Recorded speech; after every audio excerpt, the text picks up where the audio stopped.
Let's talk about something that so many parents and teachers see, and it can be, well, really frustrating. It's that disconnect, right? When a child's brain knows exactly what to do, but their body just doesn't seem to get the memo. You know the scene, don't you?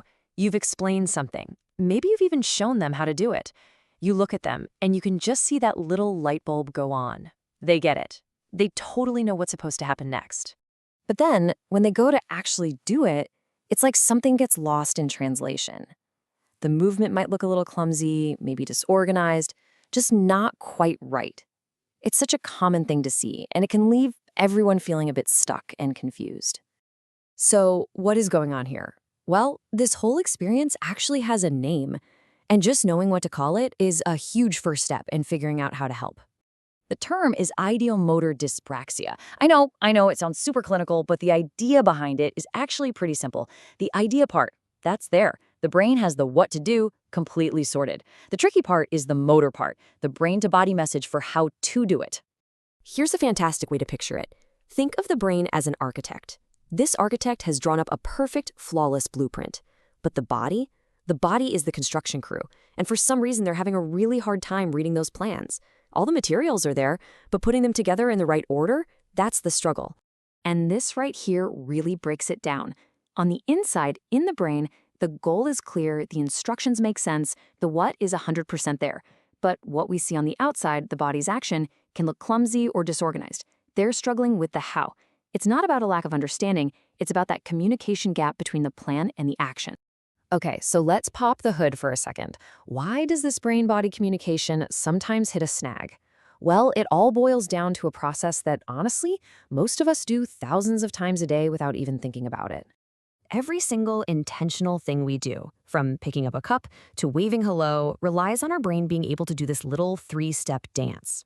Okay, so here's how it's supposed to work. Step 1, you get the idea. We call this ideation. Simple enough, right? Hey, I want to wave to my friend. Step 2, your brain plans it. That's motor planning. It figures out the whole sequence. Lift arm, open hand, bend wrist. And then step 3, you just do it. Execution. The body follows the plan. Now, here's the crucial part. With ideomotor dyspraxia, step 1 is totally fine. The idea is there. The problem is a kind of traffic jam right between step 2, the planning, and step 3, the doing.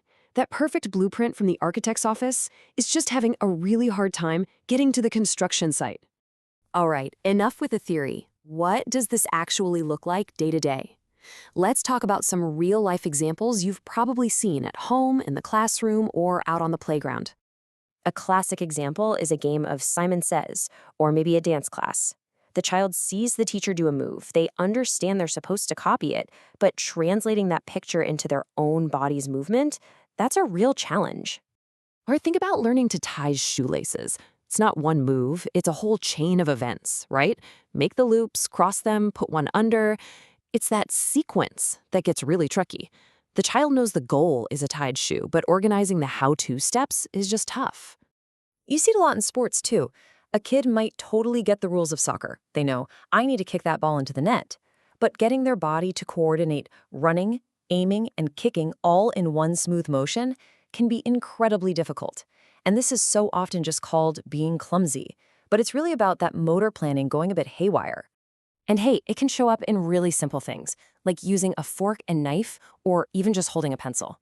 Again, the idea is crystal clear. Cut my chicken, write the letter A, but the fine-tuned motor plan to make it happen smoothly is the piece that's missing.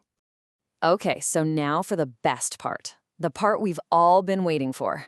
Knowing all this is one thing, but what can we actually do to help? The great news is there are so many practical things we can do to help build that bridge between the brain's idea and the body's action. So let's build that bridge. A huge one is to break things down. Instead of just tie your shoe, it's, okay, first, just make 2 bunny ears. Another game changer? Show, don't just tell. A visual demonstration is like giving the brain a clearer map to follow.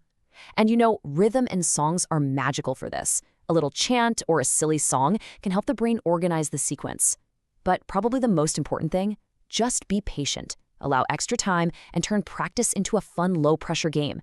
Repetition is what builds those pathways in the brain, but it has to be repetition without pressure. All right, as we start to bring this all together, it is so important that we zoom out and look at the big picture.